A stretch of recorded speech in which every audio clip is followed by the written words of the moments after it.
Alors, comme Pasteur Sandy a dit, nous sommes dans une série qui nous dit les 5 clés pour l'évangélisation par la prière efficace.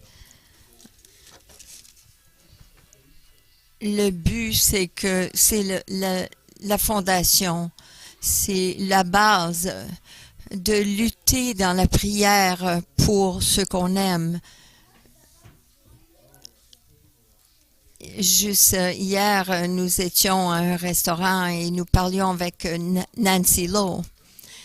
Elle a partagé que lorsqu'elle est venue à Destiny, Heidi est venue la voir pour lui dire « Est-ce que tu es Nancy Lowe? » Et elle a dit oui. Elle dit « Ça fait des mois que je prie pour toi parce que tu es le médecin.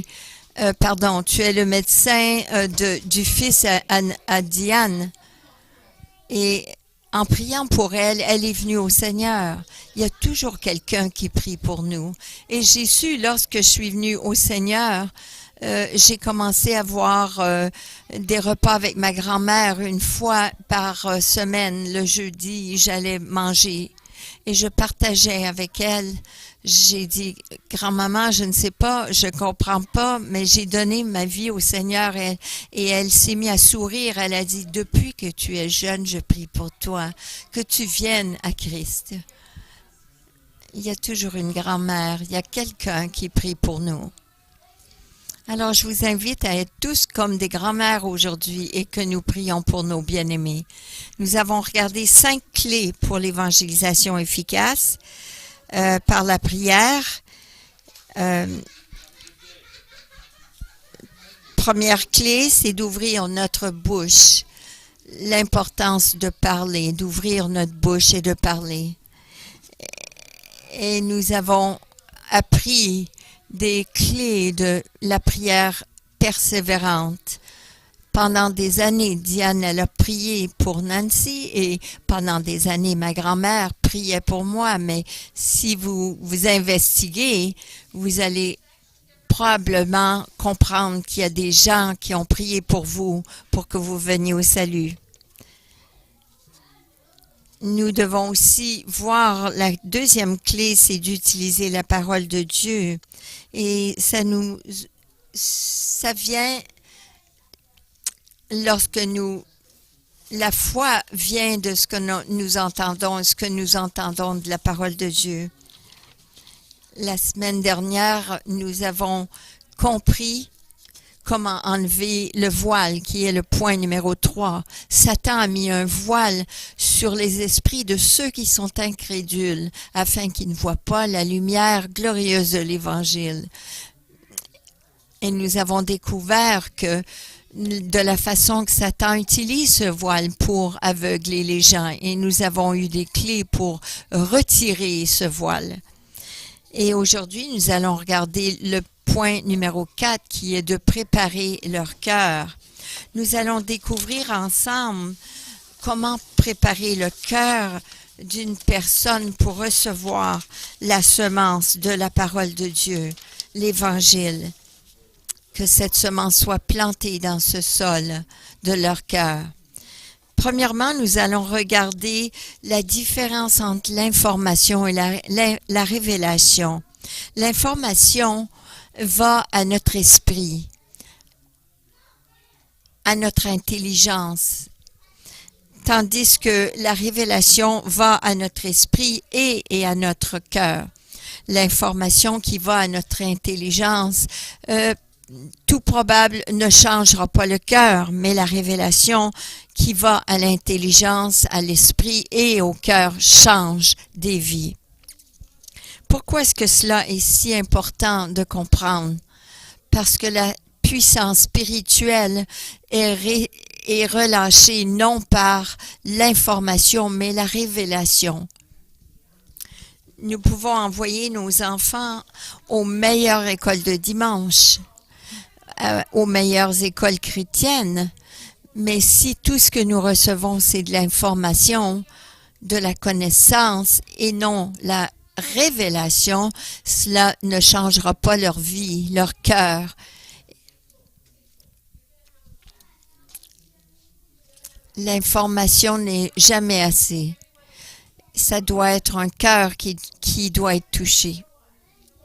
Alors, c'est très important que nous apprenions comment donner de la révélation au cœur des gens, parce que les gens ne seront jamais transformés par l'information, mais plutôt la révélation de la parole de Dieu.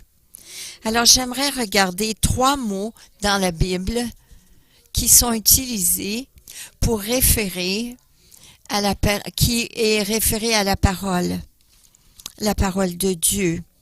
Le premier, c'est le mot graphé. Nous avons 2 versets qui contiennent ce mot-là, Matthieu 22, 29.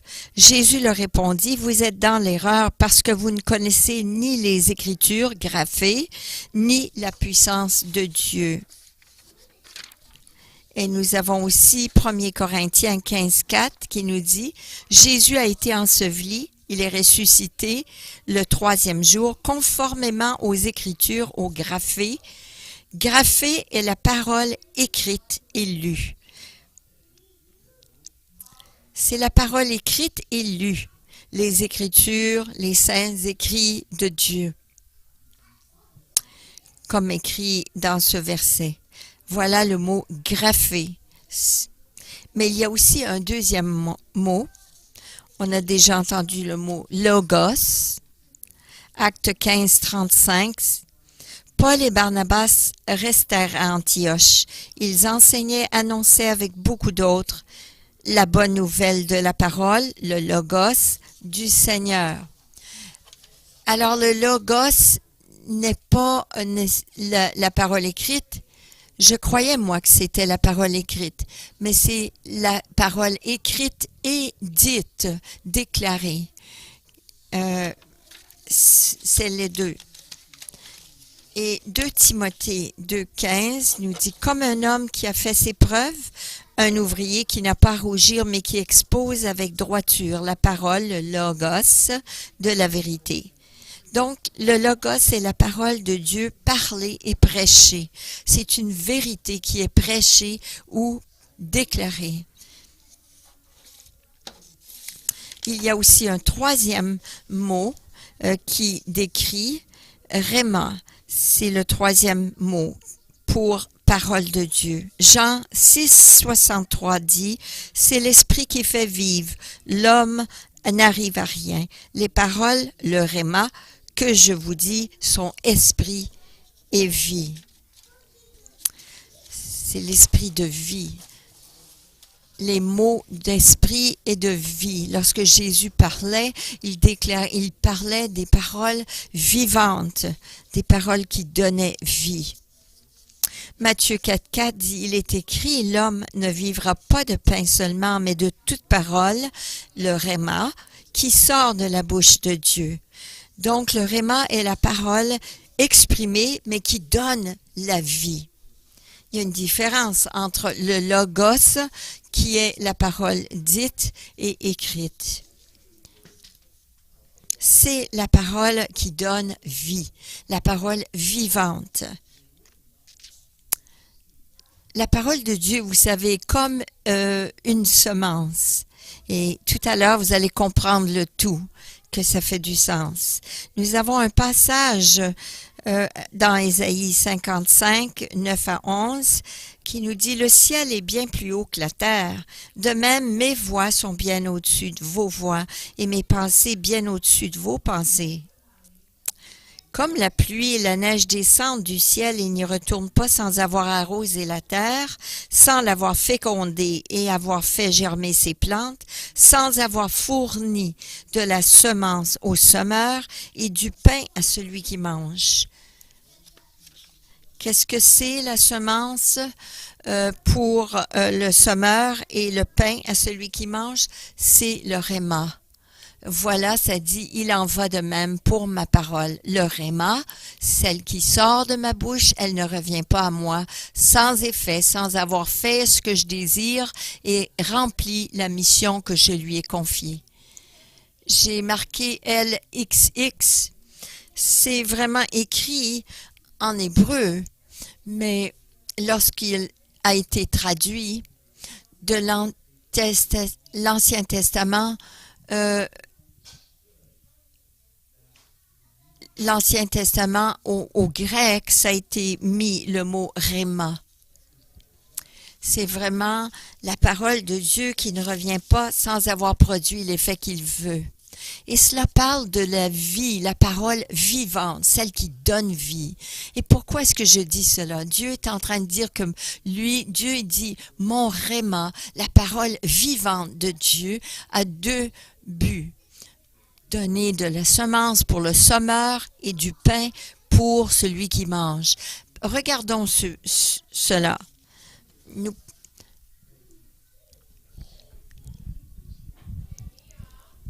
Mes paroles à moi, je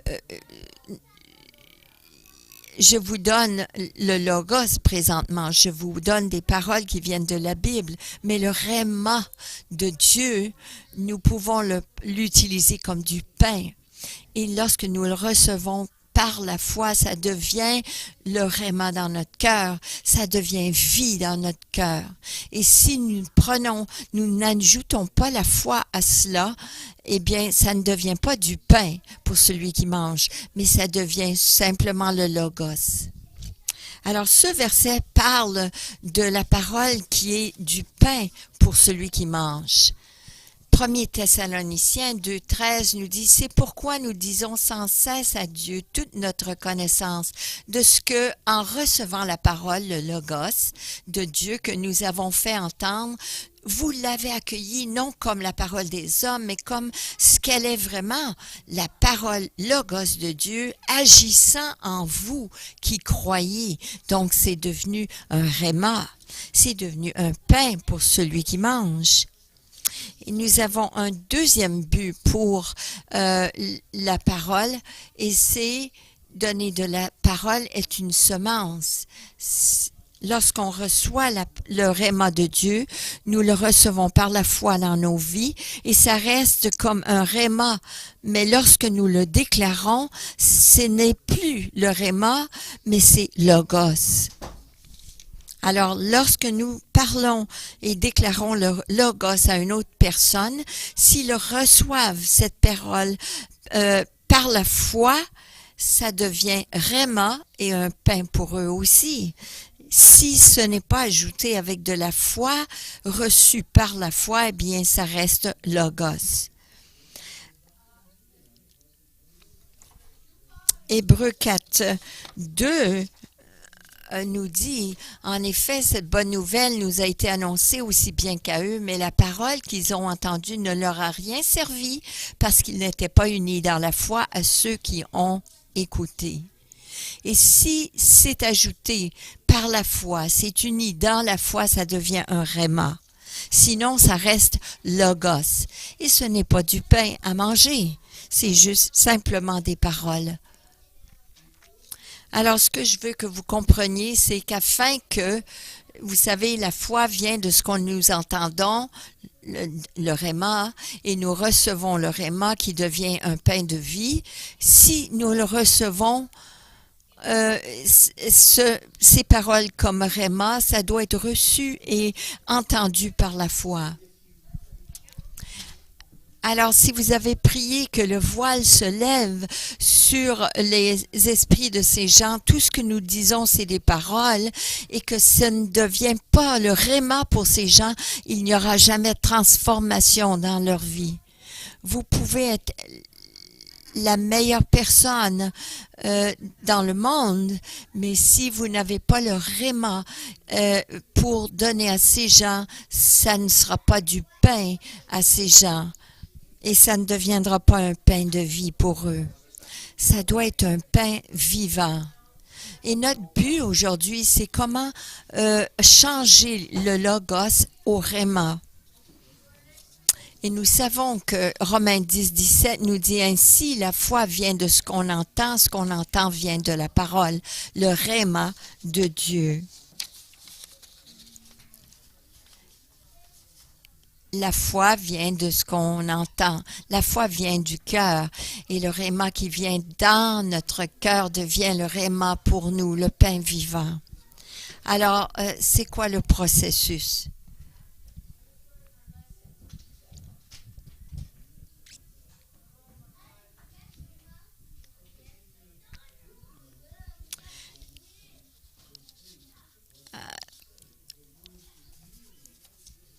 dans vos notes, vous devriez avoir Hébreux 8 qui dit, qu'est-ce que nous avons dit? Cette parole est proche de vous.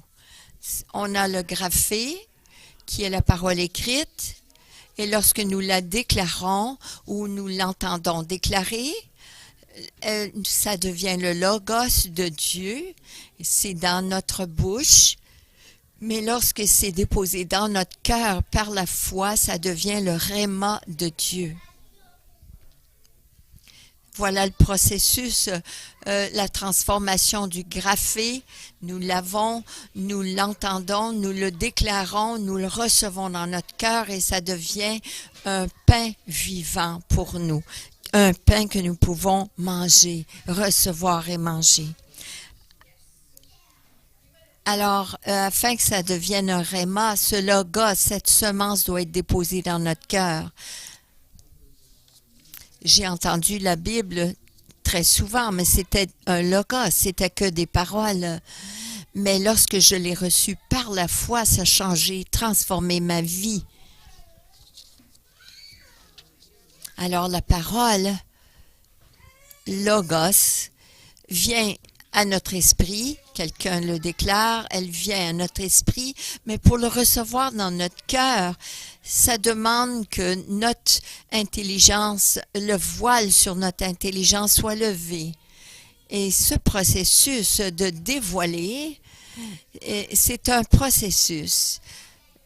La parole vient à notre esprit, mais ça peut prendre quelque temps afin que ça soit déposé dans notre cœur et que ça soit reçu par la foi. Et le processus que ce logos change et dévoile et que ça devienne dans notre cœur, c'est le mot choisi est le mot révélation. Alors nous demandons à Dieu qu'il prend cette vérité, cette information qui est vérité, mais que ça devienne révélation dans notre cœur. Alors si je peux juste faire une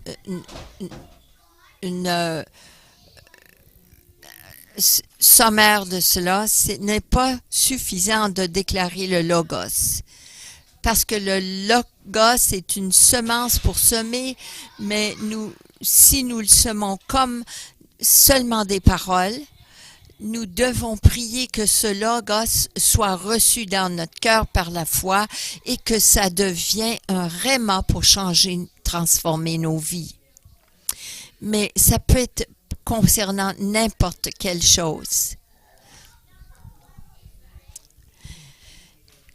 Vous savez que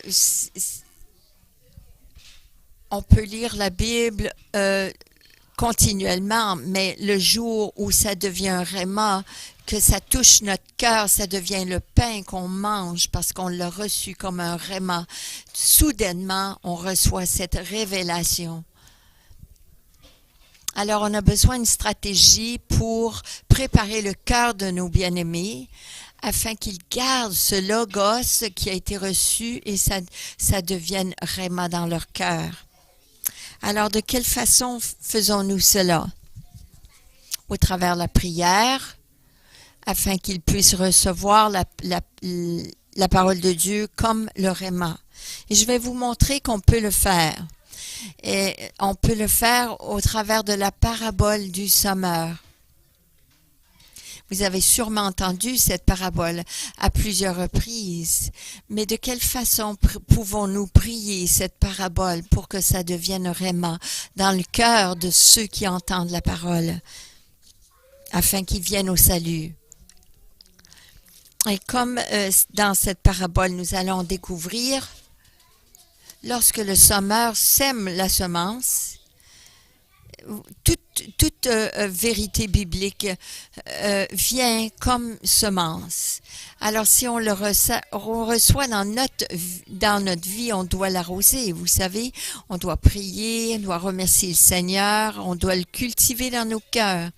Et toute vérité vient comme semence.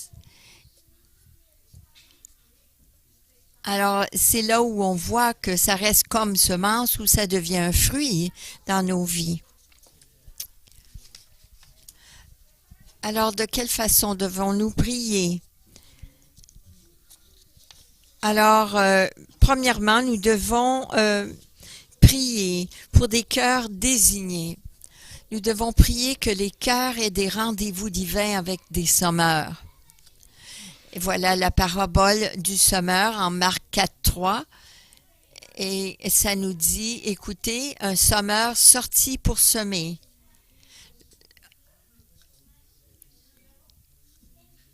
Et puis là, Jésus explique dans le verset 14, le sommeur sème la parole, le logos. Mais il y a un principe ou plusieurs principes qui sont associés à cela. Dieu veut que nous soyons tous des sommeurs. Dieu nous a donné sa parole, son évangile, qui est la semence à semer. Et nous devons être des bons gérants, des bons gestionnaires de cette semence. Qu'importe ce que vous faites dans votre vie, vous devez partager la semence avec tous autour de vous. Alors, comme on apprend à prier pour nos bien-aimés, il doit en venir à un point où nous faisons plus que de prier.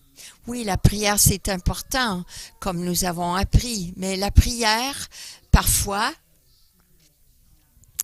vous savez, oui, Paul, il a eu une rencontre extraordinaire avec Dieu sur le chemin de Damas, mais d'habitude, ça demande, ça c'est une exception, mais ça demande normalement qu'un sommeur sème la parole.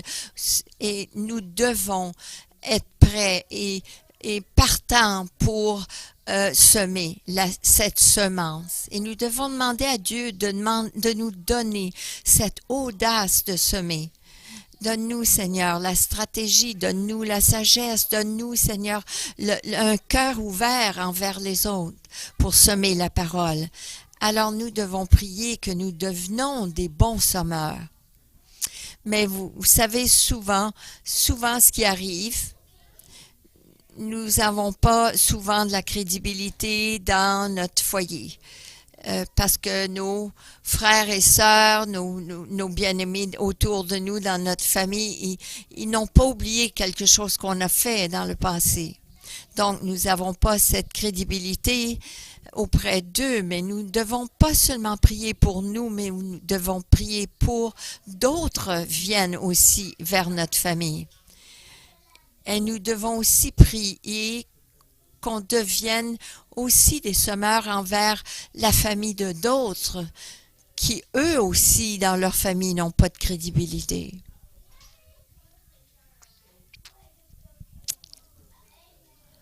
Alors, notre stratégie, une partie de notre stratégie dans la prière devrait être « Seigneur, envoie-moi comme un sommeur envers les autres, pour déclarer la parole de Dieu, l'Évangile, de semer la semence, logos dans leur vie.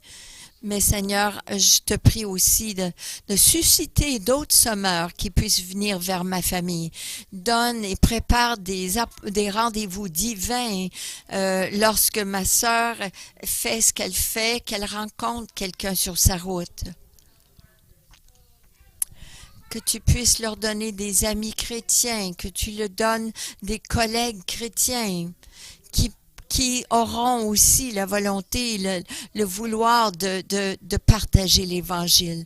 Donc, Seigneur, prépare ces rendez-vous divins et prépare ces amis pour eux, afin que l'Évangile soit proclamé dans leur vie. C'est de cette façon que nous allons semer la semence. Prions pour nous et prions pour les autres aussi. Alors, qu'est-ce qu'on prie? On prie, Père, au nom de Jésus, je reçois ta grâce et ton courage pour partager ta parole vivante envers les autres. Et je prie aussi, Seigneur, je déclare que là où mes bien-aimés vont aller, tu vas préparer des rendez-vous divins d'amis et pour semer la semence. Vous pouvez en inventer des prières, mais c'est une prière qui va avoir ce principe d'envoyer des moissonneurs dans la moisson.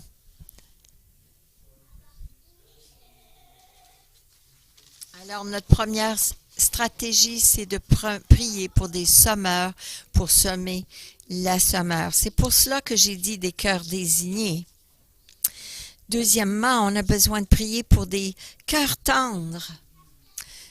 Nous prions pour que la semence soit reçue par les cœurs.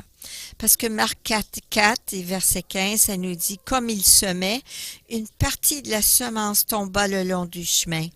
Les oiseaux vinrent et la mangèrent. Certains sont le long du chemin où la parole est semée. Dès qu'ils l'ont entendue, Satan vient, enlève la parole qui a été semée en eux. » Alors, qu'est-ce qui se passe là? La semence a été semée le long du chemin, mais on sait que le chemin est dur parce que les gens ont marché sur ce chemin. Et ce genre de sol est dur. Alors, comment prier pour des cœurs durs? Pourquoi est-ce qu'ils ont des cœurs durs? Parce qu'ils ont été blessés, ils ont été offensés, ils ont été rejetés. Alors, ils ont été... ils croient que l'Évangile est trop bonne pour être vrai. Alors, ils ont un cœur endurci envers l'Évangile.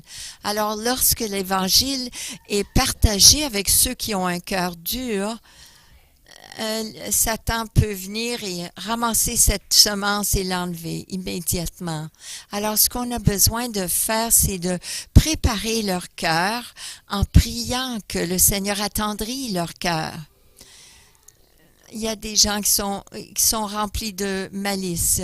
Il y en a d'autres, ils sont remplis, ils ont un cœur dur parce que la vie est dure, vous savez.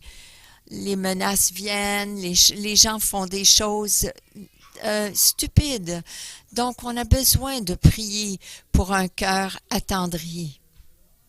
Alors, on prépare leur cœur en priant pour un cœur attendri.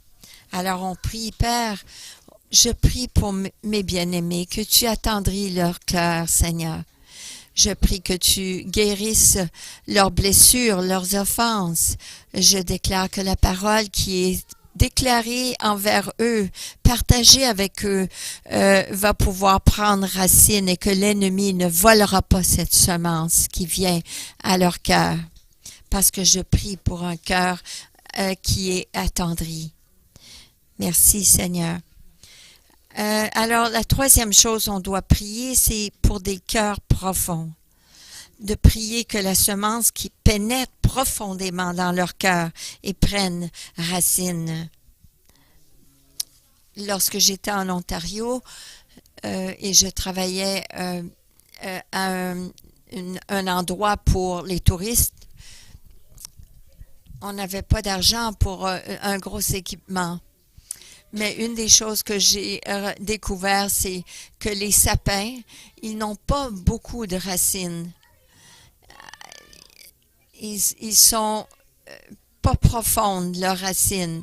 Et tout ce que j'avais besoin de faire, c'était de creuser peut-être 6 pouces autour de ces arbres et je pouvais juste pousser cet arbre à terre parce que ses racines n'étaient pas profondes. Il y avait vraiment de la terre rocailleuse. Et c'est de même avec cette parabole. Marc 4, 5, 6. De même, d'autres reçoivent la semence dans un sol pierreux. Quand ils entendent la parole, ils l'acceptent aussitôt avec joie, mais ils n'ont pas de racines en eux-mêmes. Ils sont les hommes d'un moment, et dès que surviennent les difficultés ou la persécution à cause de la parole, ils trébuchent.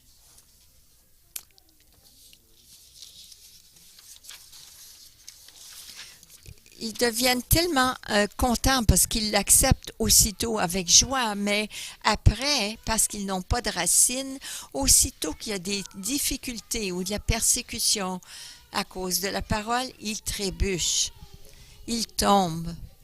Dans ce cas-ci, on voit que la semence a été dans un sol pierreux et ça avait commencé de pousser, mais parce qu'il n'y avait pas un sol profond, un bon sol. Il y a eu toutes sortes d'obstacles qui qu'à affronter, cette semence n'a pas pris et elle est morte. Alors, cette terre représente une terre, un sol qui n'est pas profonde. Et il y a beaucoup de gens qui ont des cœurs comme cela à cause des déceptions. Ils ne peuvent pas croire que quelque chose va être bon. Ils sont tellement désappointés, ils vont dire « Ah, ça semble être bon, mais je ne sais pas si c'est vraiment vrai, là. Je ne donnerai pas ma vie à ça. Je vais peut-être l'essayer. » Mais aussitôt que quelque chose arrive, ils vont dire « Ah, tu vois, ça ne marche pas. » Et Satan est très bon à leur montrer que essayer de les aveugler, leur faire croire des menteries. C'est difficile pour les gens de vraiment s'engager pour de bon. Les gens sont vite à dire oui, mais ils sont pas profonds. Après quelque temps, ils sont prêts pour faire le ministère, mais après quelques mois, ils se retirent. Ils aiment Dieu, mais ils peuvent pas s'engager parce ils ont pas de racines profondes dans leur vie. Alors, ce genre de personnes avec des cœurs qui sont peu profonds, ils peuvent pas s'engager. Et aussitôt qu'il y a des difficultés, ils se tournent le dos et ils s'en vont. Ils abandonnent. Et cette semence n'a pas pu prendre racine. Alors, ce que nous, on doit faire, c'est préparer leur cœur pour qu'ils deviennent enracinés, pour que la parole de Dieu devienne enracinée dans leur cœur. Alors, on peut dire, Père, au nom de Jésus, je prie que tu puisses rendre ce sol qui est pierreux, rends-le plus profond, Seigneur. Je prie que tu les délivres de leur inhabilité de s'engager envers toi. Et je prie et je déclare que la semence de la parole prenne racine dans le sol de leur cœur, afin qu'ils gardent leur engagement.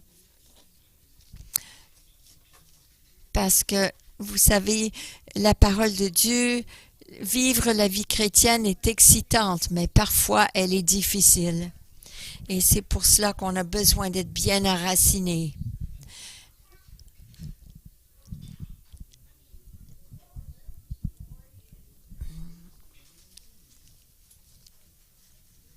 Merci Seigneur, que le plus que nous nous enracinons dans la terre, dans le sol, que cette semence devient des fruits. Le 4e point, j'ai écrit, c'est « cœurs libérés ». C'est de prier que la semence des cœurs produise des fruits.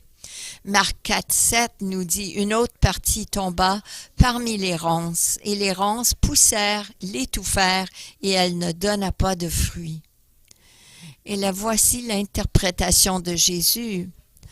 Jésus dit, d'autres encore reçoivent la semence, mais les préoccupations de ce monde, l'attrait trompeur des richesses et les passions en tout genre pénètrent en eux, étouffent la parole et la rendent infructueuse.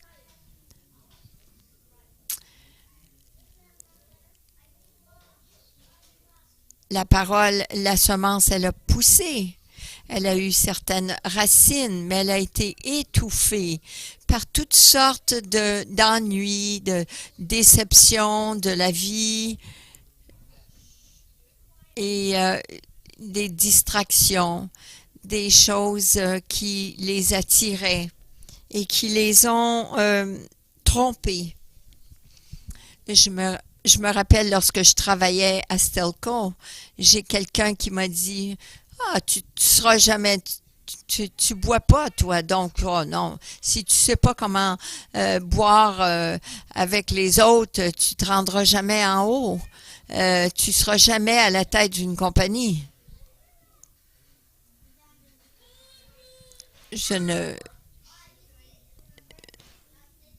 Je ne m'empêche pas de boire à cause d'une conviction théologique. Je ne pense pas qu'on doit, que j'ai jamais vu ça dans la Bible, que la Bible dit tu ne dois pas boire. Mais j'ai fait le choix de ne pas boire parce que je suis venue très proche de perdre ma vie à cause de la boisson. C'est une conviction personnelle. Et je suis content de rester de cette façon. Alors, qu'est-ce qui arrive ici? Dans cette terre, ça a permis que cette semence puisse pousser, mais des ronces, c'est des ennuis de la vie, c'est des préoccupations, c'est les attraits du monde, l'amour de l'argent, les passions du monde. Tout ça sont les ronces qui étouffent. Alors, ça nous parle de la mondanité. C'est pour ça que je dis des cœurs libérés. Nous devons prier que nos cœurs, les cœurs des gens soient libérés afin qu'ils puissent concentrer et qu'ils aient un cœur qui est libre de toutes ces attraits ou ces passions et qu'ils soient fructueux.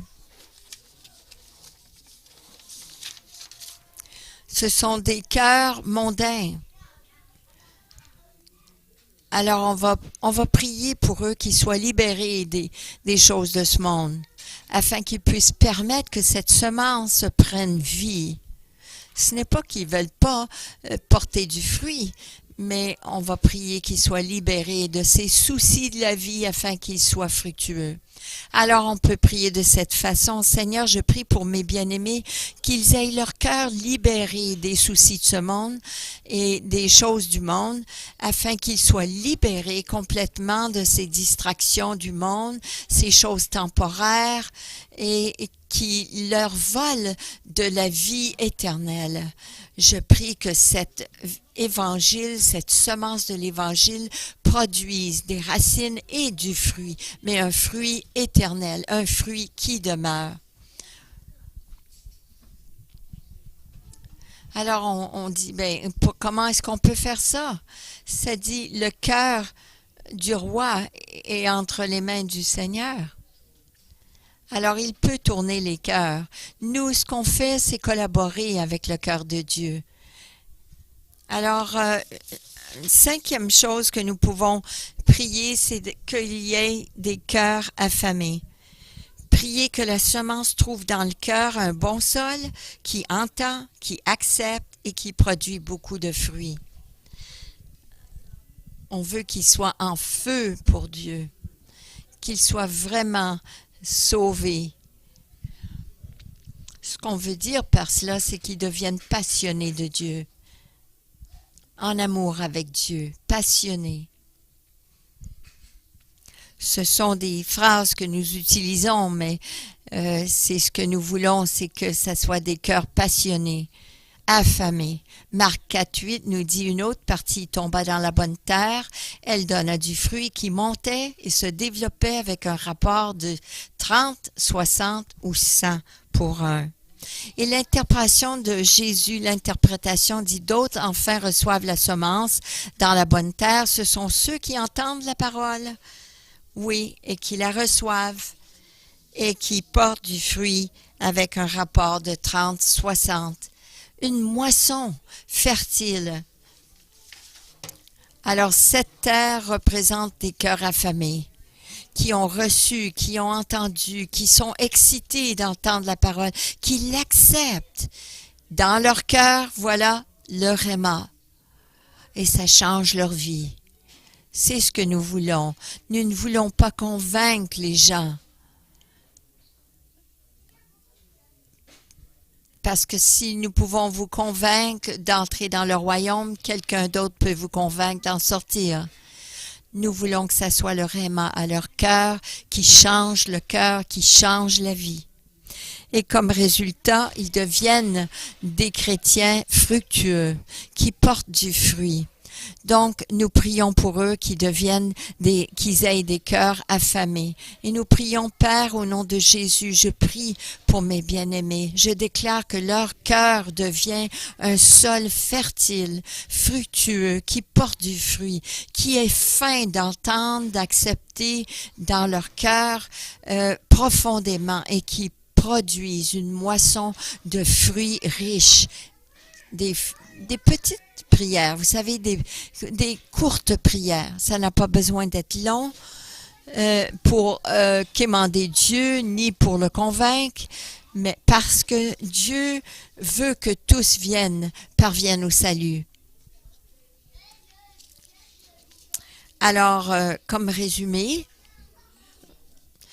nous voulons que nos jeunes, nos bien-aimés, accueillent un évangile qui transforme. Pas seulement dire oui avec leur intelligence. Il y a des gens qui disent oui à l'évangile. Oui, je crois en Dieu. Félicitations.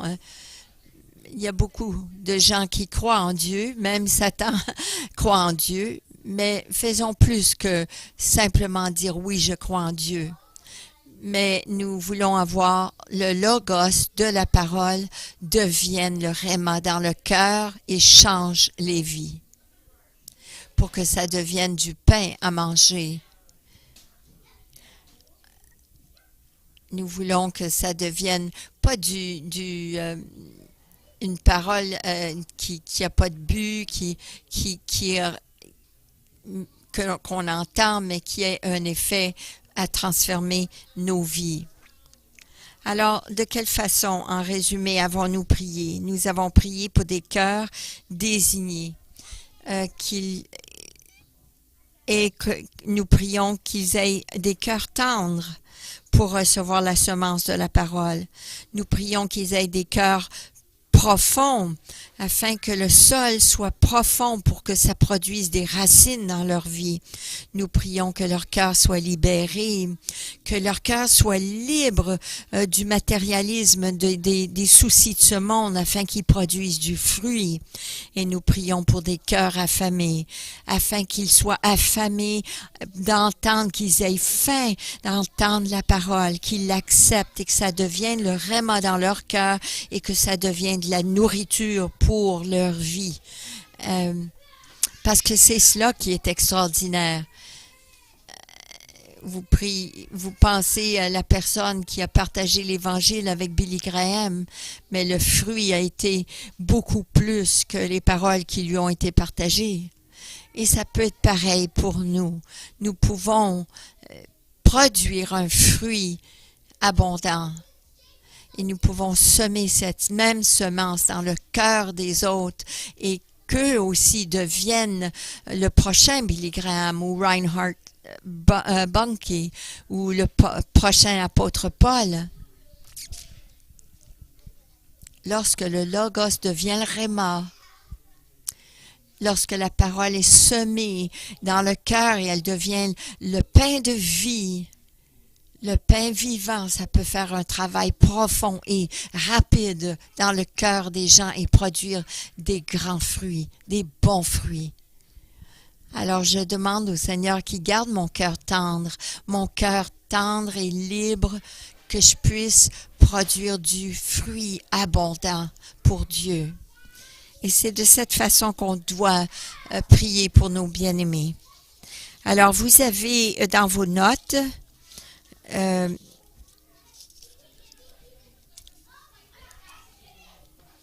alors, je vous demande de sortir. Vous savez que la semaine dernière, vous avez prié pour quelqu'un. Vous avez prié pour 3 personnes et vous allez faire des déclarations sur leur vie.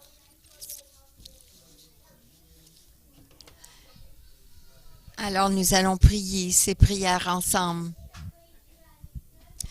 Il se peut que vous ayez des meilleures prières que cela, mais allez-y, priez vos prières. Alors, Père, au nom de Jésus, je reçois ta grâce pour encourager, pour donner la vie, le pain vivant aux autres. Je déclare des rendez-vous divins qu'importe où ils aillent, Seigneur, que tu envoies des gens, tu mets des gens sur leur route pour qu'ils deviennent leurs amis au nom de Jésus. Alors là, on va prier pour leur cœur tendre. Père, au nom de Jésus, je prie que mes bien-aimés aient un cœur tendre, guéris leur cœur de blessures et d'offenses. Et je prie que la parole prenne racine dans leur cœur et que rien ni Satan puisse enlever, voler et détruire cette semence qui a été semée au nom de Jésus. Amen.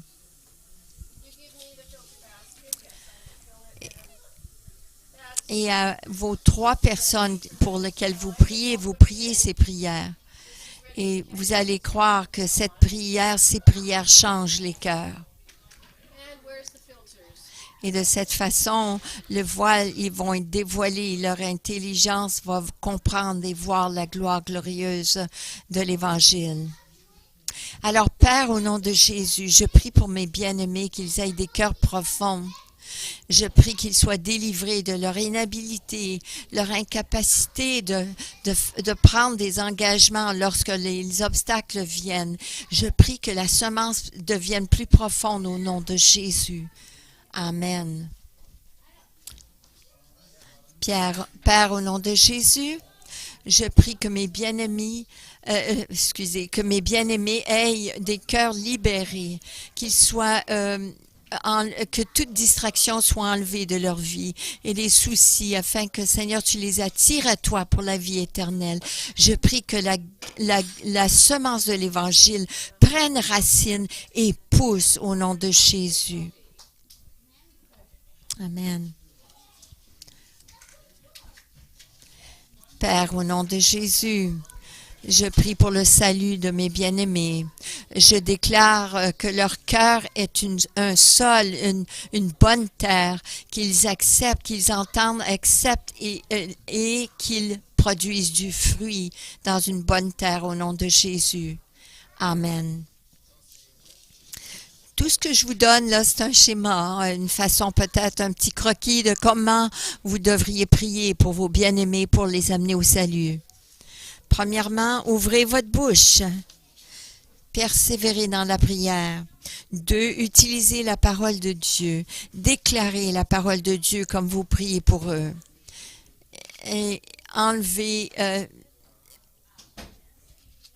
utilisez la parole de Dieu lorsque vous priez parce que c'est beaucoup plus efficace.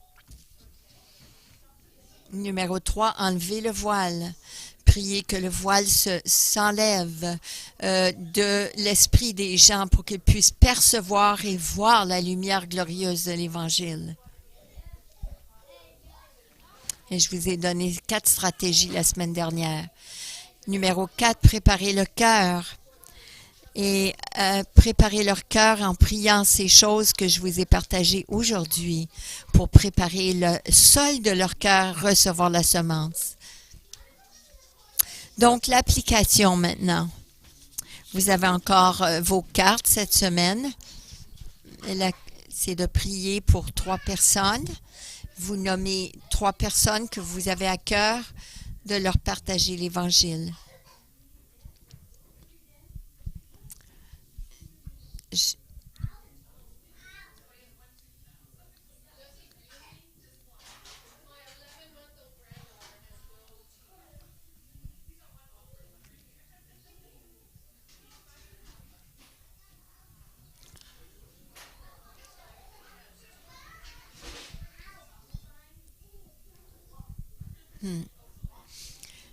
Vous savez que, le but, c'est qu'on leur parle de l'Évangile, mais qu'on les invite aussi à venir manger. Et si ils ne veulent pas venir, c'est correct, ça n'a rien à faire avec la bâtisse, on peut les inviter chez nous. Mais ça revient au même. Et vous avez les invitations, vous pouvez ramasser avant de quitter aujourd'hui. Peut-être 3 couples ou 3 personnes. Il faut que ce soit des personnes que vous voyez régulièrement.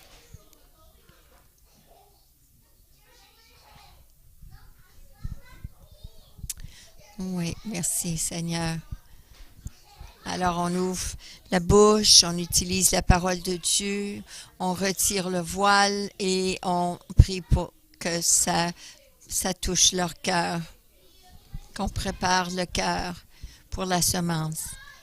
Et peut-être d'ici un mois, ils vont donner leur vie à Christ. On travaille le sol. Alors, pour les prochains 7 jours, je vous demande d'écrire les 3. Et la semaine dernière, je vais vous donner la dernière clé finale pour être efficace à prier pour vos bien-aimés. Alors, je vous demande de vous lever pour terminer. Je remercie le Seigneur pour ma grand-mère, que j'ai su, elle priait pour moi, pour d'autres qui priaient pour moi, même ceux qui ne m'aimaient pas priaient pour moi aussi, parce qu'ils croyaient que, qu'importe leur motif, ils pensaient que je serais une meilleure personne si je serais chrétien.